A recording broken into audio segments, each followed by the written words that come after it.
Welcome to South Florida saltwater fishing. I'm Heath, and it's time to get into the bite. Dolphin in the boat, baby! Look at that much. Hold on.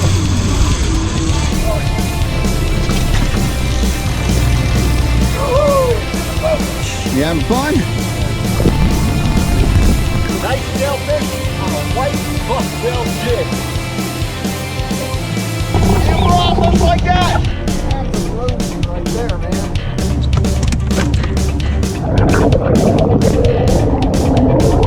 Alright folks, welcome to the Beginner's Guide to Catching Mahi. In this episode, we are going to cover how, when, and where to catch these ultra prized fish. We're also going to cover what gear, bait, and lures you'll need so that you can guarantee to get into the bite with the fish that made trolling famous. Before we get into this though, if you want to learn more about fishing, grow as an angler, or just see some great exciting offshore fishing adventures, you can start by hitting the subscribe button. And don't forget to turn on the notification bell so you won't miss a thing.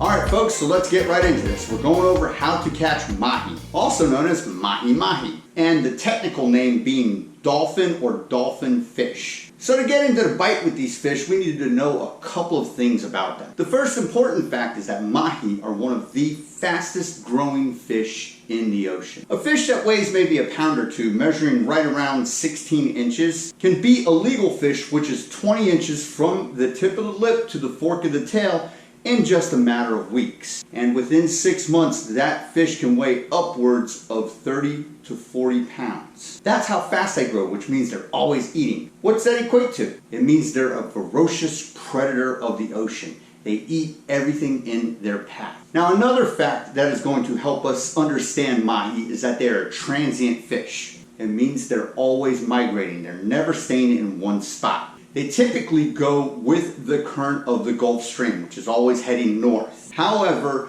later in the year, during the month of November, they tend to come on the inside of the stream and head back down south for a short period of time. Regardless, the migration pattern typically follows the Gulf Stream. Now, to further understand that point, these fish travel fast. More than likely, if you're on them and you're catching them, you're going to be drifting north and having to go north with your current in order to stay on the bite. And as a matter of fact, there was a report done a while back where a single fish was caught one day just before 5:30 off Cudjoe Key, just north of Key West.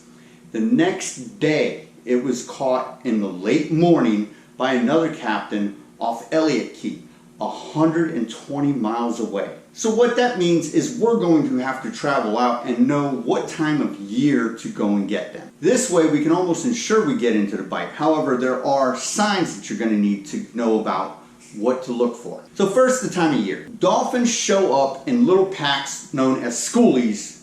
They start showing up in the month of May. These schoolies will hang out through June and July. So when the schoolies first show up, they're good size, 20, 24 inches, they're keepers. And as the months go on, they tend to shrink and become what's called peanuts, where you have to throw them back, they're not legal. And when fall starts to arrive, in the month of November, is when the bigger dolphin start to come through. Again, I said they will come back around on the inside of the Gulf Stream, which means our waters are cooling down and they're going to be in shallower. During those summer months, the water is warm. Dolphin feed best in water that is between 72 and 78 degrees. That being said, you have to head out a little further, 500-600 feet, maybe even further into 1,000 feet where the water is cooler and they're going to feed. During the winter months, the water is colder, out deep, too cold, and it's more temperate where they're going to feed in shallower. With that knowledge, you'll want to fish for them around 2 to 3, maybe 400 feet. They're going to be in shallower where that water is in that temperate zone. And then they're going to start showing up really shallow in the winter months, scattered though, not really thick, around late February into March. You will get them over the deep reef. There's even reports of them coming into as shallow as 80 feet and being caught. So that's great, but how do we go about finding them? There's a couple of keys of how you're going to find them. You don't just want to really blindly search for mahi. There's a trick to doing it, And this trick is finding what is called forms of life. It's oddities that will hold forms of life underneath it, such as little bait fish, little shrimp, little crabs. This is going to be stuff like seaweed, floating debris like bamboo sticks or logs. It'll also be changes in current and changes of water color. So if you're going out fishing for dolphin, you want to make sure that you see this stuff. Otherwise, you're doing what's known as blind trolling, which is effective too. You will catch them sometimes blind trolling. However, if you want to have a productive day, you're going to want to look for these forms of life. And now a little bit more specifically with the time of year and finding structures. There's another key factor that really counts for bringing in the dolphin, and that is your wind. The best wind for finding mahi is when it's coming from the southeast. What this means is it's blowing all the debris and the bait fish and the life that comes with it up from the Caribbean. Again, following that current of the Gulf Stream. Okay, and so those are your clues of how we are going to plan our trips and go out to find mahi. Now we're going to get into the methods and tactics of finding them. And the first of those being the most popular way, and that is trolling. If you really want to get into the bite with mahi mahi, you're going to want to learn to troll. So when you're trolling, you're typically going to want to use lures and baits that are up on top. That's where most of the mahi will hit. And when it comes to the gear for trolling, I like to use medium class gear. Something like a Penn Spin Fisher 8500 if you're into spinning reels, or a light conventional reel like a Penn 12H. These reels have the line capacity to handle a big dolphin. You don't necessarily need 50 to 80 pound class conventional reels like International 30s or 50s. You're gonna want to troll between 8 and 10 miles an hour. Mahi are fast. They can sprint up to about 30 miles an hour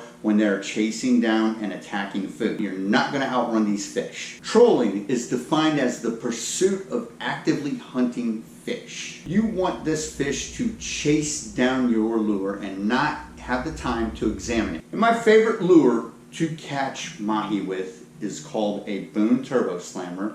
It's a little chrome tip weighted trolling lure with blue and silver and sort of iridescent mylar strips behind it. So when I'm trolling for dolphin with these lures, I like to have at least 2 lines out.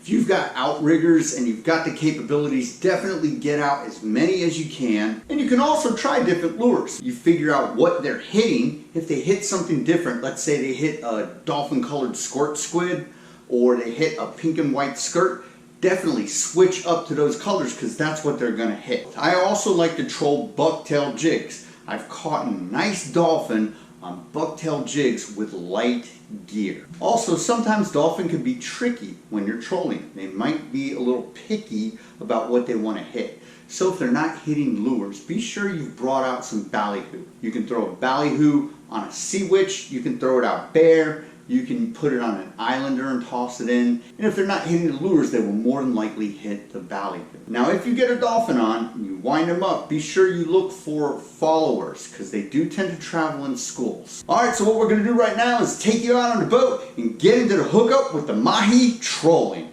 Penn International 12H on a 7-foot star rod from the Handcrafted series. And our top water lure is going to be this, the infamous Billy Bait Mini Turbo Slammer in the color pearl blue. Maybe we can find somebody up on top. Gonna let this one out about, 100, 125 feet or so. Right now at about 268, 270. All right. We are up and trolling offshore in the Florida Keys. What we're gonna do is we're gonna go out to maybe about, 350, 400 and circle back around in, stay in this general area and, figure out what's popping. Oh, whoa, and we just got hit. There we go, that didn't take long. I was gonna do more of an intro.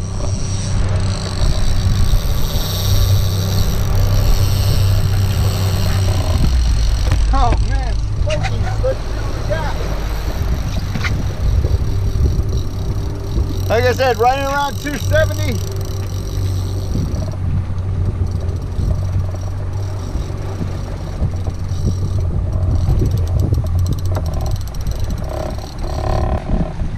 There we go. Trying to gain a little line on him.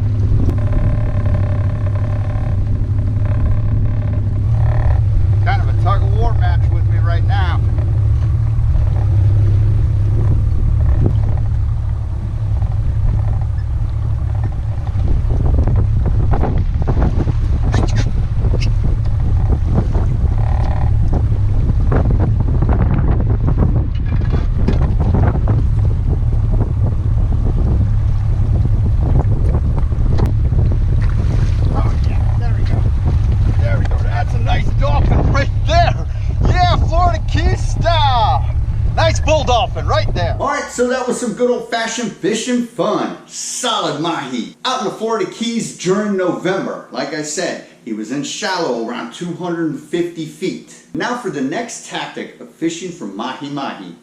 We are going to go and we're going to do some sight fishing for them. We're going to travel out and we're going to look for debris, weed lines, whatever it may be that might hold life, and we're going to slowly creep up to it, and we're going to use things like white bucktail jigs. We're going to pitch them out and try and get into the hookup with them. Now if you don't find them, of course, move on. Maybe move a little north with your current to make sure they are not in that temperate zone that you are.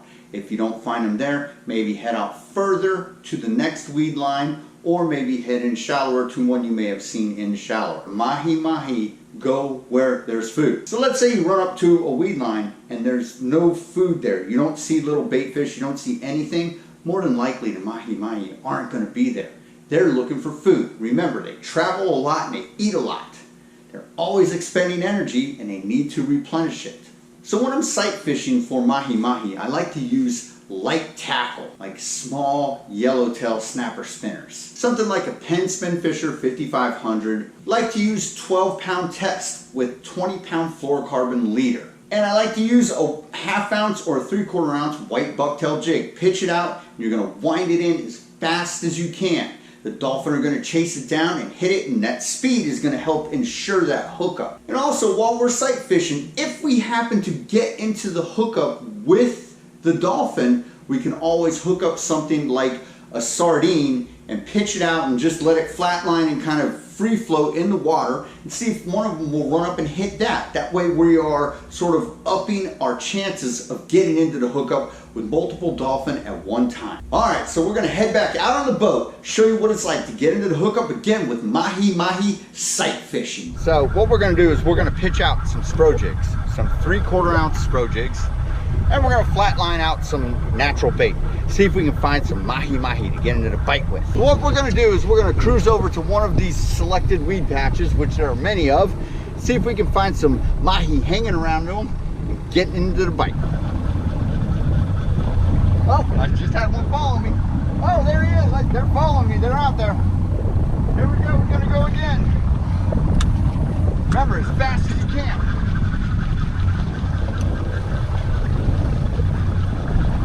Oh, they're over here, they're over here. Oh, you're on. You're on, there you go. All right. Told you we'd find some dolphin, right? You a believer in these spro jigs? All right, here, I want you to do it. Get them back over here. Hold up, hold up. Oh, the almacos are, bring you reel over here. Oh, good dolphin, good dolphin. All right. We just threw out a spro jig and we got a dolphin. Here we go. We're gonna see if we can get him up and over the rail. Dolphin in the boat, first one of the day. We're gonna pitch out a dead bait and let it flatline out. And we're gonna continue on with the spro jigs. Hopefully we get into the bite. We will see what happens. There he goes. Are you hooked up? Yep. We're hooked up. There we go. Let's see if I can get one. Whoa, this one's a big. Good. Hold on. Give me your leader. Get him over here real quick. Dolphin in the boat. Woohoo! Dolphin number 2 on the spro jig. Oh, we got a dolphin on this one. Woo! Whoa, look at that. Yeah! There we go.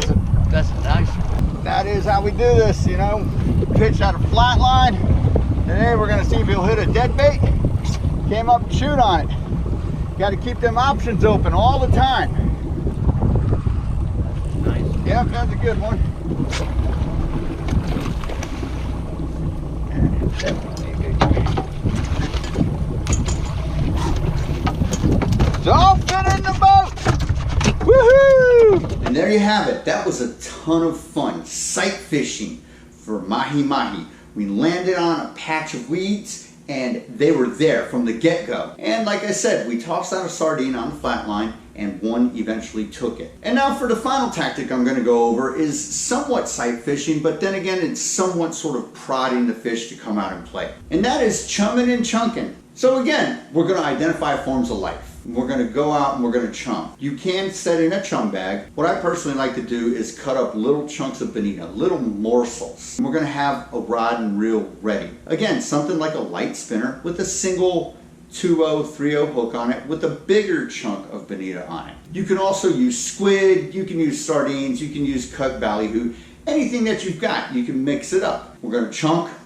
Once we see the dolphin coming out, that's when we are going to take our single rod with our bigger, more enticing bait and pitch it out to them to see if we can get into the bite. This tactic I tend to use as a fallback when I cannot get them to bite trolling lures or bucktail jigs. And we gotta sort of coax them out because they're not necessarily hunting at that moment, but they will feed because of the opportunity. All right, and we're gonna take you back out on the boat one last time, show you what it's like to do some chumming and chunking and get into the bite with the mahi. Dolphin are not being trolled up. They wanna be chummed up. So what I'm using is the little bonita that I caught earlier. Chum them up, get them excited by the boat, and see if I can hook some keepers. Some bonita, throw it in. Here they come. A small school of dolphin on a weed patch. Chumming them up with the bonita that I caught earlier.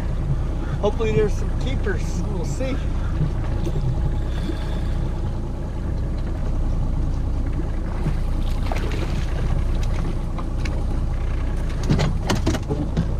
Let's see.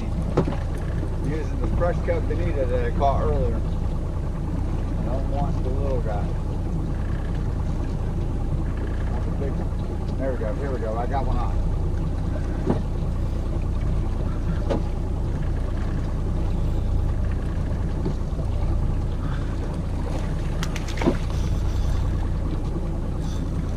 Maybe I can get a bull around the boat, that would be nice. Definitely. Little guys all around this weed patch. I'm probably going to have to run out deeper.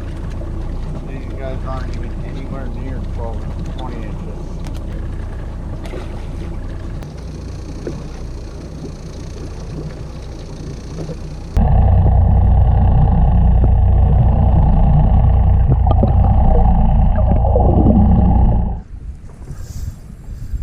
Got a dolphin on. Woohoo! Alright, another group of dolphin by a weed patch. Hopefully we get some keepers this time. They look like they're still peanuts, but they're fun anyway.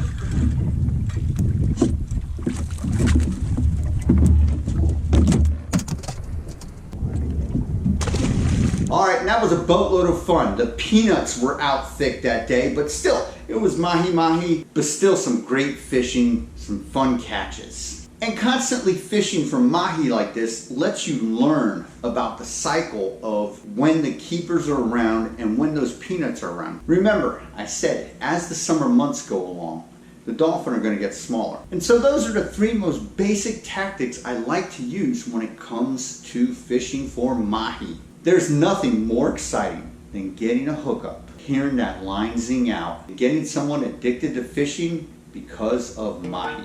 Alright folks, that about does it for this episode. Hope you had fun, hope you enjoyed, and I hope you learned a little bit in this beginner's guide to catching mahi-mahi. Till next time, South Florida saltwater fishing, going wherever the cool wind takes us.